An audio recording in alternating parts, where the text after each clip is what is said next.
Every time the sun rises over the desert, I feel its first breath.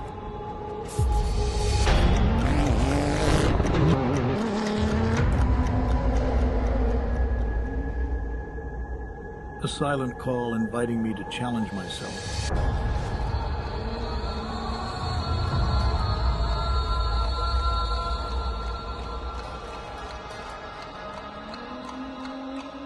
Then the silence vanished, and the desert began to speak. Every curve, every jump, a dialogue between man and nature. The desert tests my will, pushing me beyond my limits.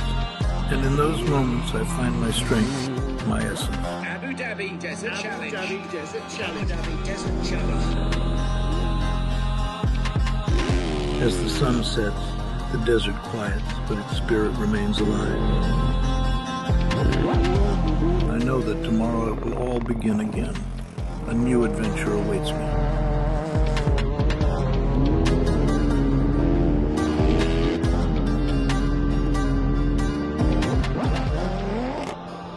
With each new day, the cycle begins anew.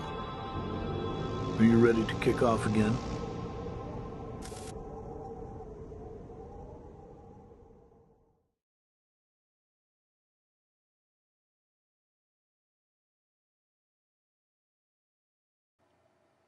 Hey everyone, welcome back to the 2025 Abu Dhabi Desert Challenge. This is stage 3, and this is our 1 o'clock update here. And I am Austin Fish Farner, bringing you guys these updates all rally long. Thanks to you guys for inviting me to cover this rally. It's been a lot of fun so far. So let's go and look at the kind of the stage information in case you guys didn't join us earlier today. So this is what stage 3 looked like. So it is basically a 237 kilometer special. They started out at the bivouac this morning, had a little transit out to the start. The cars and trucks went 150 kilometers, and then they were, the cars and bikes, I should say, were refueled if you were in the T3 or a T4. The cars in the T1s were able to make it the whole way, so they didn't have to stop for fuel. And then once they get to the ASS, there's going to be a short transit, not too long. It's going to be 73 kilometers, and then they'll be at the marathon camp. So this is something new for this rally this year. They did a marathon stage. What that means is there will be no outside assistance for any of the vehicles tonight. The only parts that they're able to use are anything that was on their car or a fellow competitor's car. So some of the teams that have multiple cars, like the Toyotas, even the Dacia, there's a couple of them. Any of those guys, they're able to use a car off of a fellow competitor's car, a part off of a car, but they're not allowed to have any outside assistance. Then none of the crew is going to be there tonight. The only people that are at the marathon camp are some of the officials and the competitors themselves. So if you were on your bike, it's just going to be you and your bike tonight. They have tents out there. They're going to be sleeping in tents with sleeping bags. So they're gonna have fun out there tonight. No hotels tonight. We were talking to a lot of racers earlier, and they said they're going to miss their hotel room tonight. But it's kind of fun because they get to sit out there in the dunes, and they get to interact with each other, with the racers, and have some fun doing that. So let's go over and look at some of the trackers. So the bikes have finished. We have some unofficial results from the bike category. So you can see on our stage, we're looking at our stage ranking right here. So Tosha Sharina was able to take the first spot today unofficially with a 3 hour, 10 minute, and 4 second stage. And then in second spot, we have Luciano was able to come in 2 minutes and 15 seconds behind Tosha for the state on the stage. That's not the overall time. And then Ricky Brabik from the US on the Monster Energy Honda team was able to come in 2 minutes and 30 seconds back to take the third spot on the podium. Then after him, we have to scroll down here a little bit. We have Adrian Van Beveren that was in the fourth spot. Skylar Howes finished fifth today. He was 3 minutes and 34 seconds back. Daniel Sanders, who started first today, you can see he had 1 minute and 18 seconds of lead time credit for leading today. He was able to finish sixth. So he did start first today, and that's why he did lose a little bit of time, because he was the one breaking the trail and he had no tracks in front of him to follow. So it's really tough, like we've been talking about at these rallies, when you start out front, especially on the bikes, there is no trail in front of you. So the first bike out there is literally making the trail for everyone else. So when you start back a little ways, you have some trails to follow. Obviously, the cars go on the same course as the bikes, so it's not as big of a deal for the first car to start, because they have all the bikes tracks in front of them.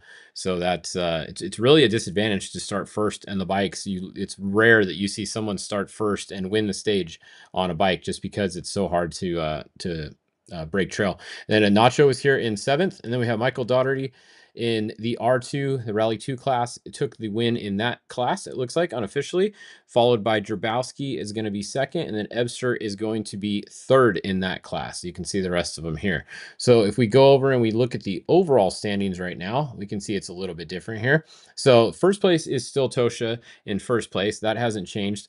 He has a 1 minute and 19-second lead over Saunders. So that's, you can see that's a little bit changed from the other days. So a minute and 19, and then he has a minute and 57 over Benavides, who is also teammates with 2nd. So 2nd and 3rd place are teammates, and they're both within 2 minutes after 3 stages of the rally. That's very close at the top. 2 minutes is nothing on these guys. One little issue or one navigation thing, and this whole top 3 changes. You can see Ricky Brabeck is in 4th overall right now.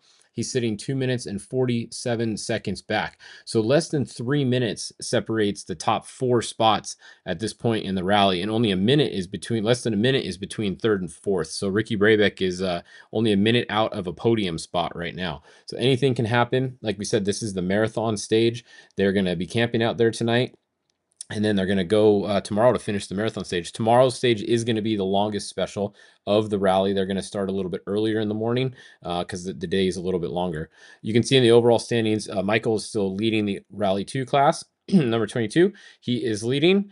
He has a 9:37 time, and then the 9:59 time is Drabowski. So he's got over 20-minute lead right now. So Michael has a pretty comfortable lead in the Rally 2 category at this point in the race. So that's a look at what's going on in the bikes there. If we go down to, let's look at the quads. I can pull up the quads for you. So we don't have a stage finisher yet on them, I don't think. Let's see, do we have one yet? Nope. So the farthest quad right now is just at KP 200. We don't have any quads that have finished yet. So once that happens, but we have Will Collick is looking like he's leading right now, first, and then Locke is going to be 2nd from Poland here, with a gap of 8 minutes and 12 seconds right now. We have 5 quads entered in this race, and 2 of them are past the 200-kilometer mark at this point. So let's go look at the cars now. That's kind of covers the bikes for now. No cars have finished yet. We don't have a finisher yet. We do have cars through KP 151. You can see that none have gone through KP 200 yet, so we don't have any cars through there. So that means that this standing right here is going to be our most accurate, up-to-date standings that we want to look at right now. We can see that Nasser Al-Attiyah is currently showing in first place there, with a time of 2 hours and 10 minutes and 56 seconds. So he's about an hour away from the finish, based on what the bikes were doing. Then Seth Quintero is showing in 2nd place right now. So Seth Quintero, a minute and 42 seconds back behind Nasser on time for the stage. We have Sebastian Loeb, who is leading out on the stage, and he is now in 3rd. So once again, like we said, it's really hard to lead out on the stage. Even when you do have some tracks in front of you, it's rare to see the first car off the line come in with a stage win. So right now, Sebastian Loeb is 2 minutes down. They started 3 minutes apart, so that means that Nasser is actually only about a minute behind Loeb at this point, if he's 2 minutes back here. So after that, we have the X-Ray, the first mini here, the 240 is showing as 4th, and then 5th, and on is here. So really only really close racing. 3 minutes separates the top 5 at this point at KP 151. That is all in the ultimate class. Now, if we want to look at the Challenger class, that is the T3 category, we have to go back a little bit here because they're not as far along yet. We can go to KP 116 and we can see that there's 5 through there. So we have Navarro in the 304 is showing as first, but look at how close this is. Only 8 seconds back to 2nd to the 301. So 8 seconds between 1st and 2nd at KP 116. That is very close. And then only 26 seconds back to 3rd. So right now the podium positions in the Challenger class are separated by 26 seconds, a little bit less than halfway into the stage. So very, very close racing in the Challenger class as well. The 304, the 301, and the 308 are your top vehicles there. Those are all the Taurus cars in the Challenger class. Let's look at the SSV class. We have two that are through there. So we have the 415, that's your overall leader as well. So the 415 is through, and then the 401 is 24 seconds behind at KP 116.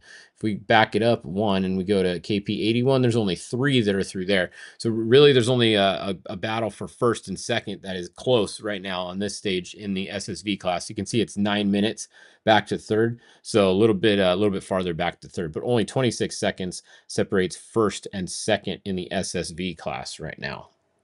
So that's where we are right now. If we pull the cars back up, so most of the top bikes have already finished. They're done. They're going to be headed to the marathon bivouac. They're going to set up their tents, get their tents set up while it's nice outside. Get their sleeping bag. Hopefully they brought a pillow. We heard a couple people earlier packed a pillow because they want to be able to sleep on their own pillow. But if we look at the map here and we scroll out, you can see where we are. So Nasser's trying to run down Sebastian now. So Sebastian Loeb is out front. Like we said, he started first and he still is out front physically, but we know he's third on corrected time. You can see how close Nasser is to him. So look at that gap there. Nasser started 3 minutes behind him, and Sebastian is 2 minutes back on time. So that means that Nasser's only 1 minute physical behind him now. So Nasser's made up more than 2 minutes on him, actually, because Nasser started, let me see if we look at our list. Nasser started third. So Nasser is on, he is on a good one today. He's on a heater. He's driving fast. We talked to Nasser at the beginning and we asked him if he was going to go hard today, and he kind of smiled and said he was.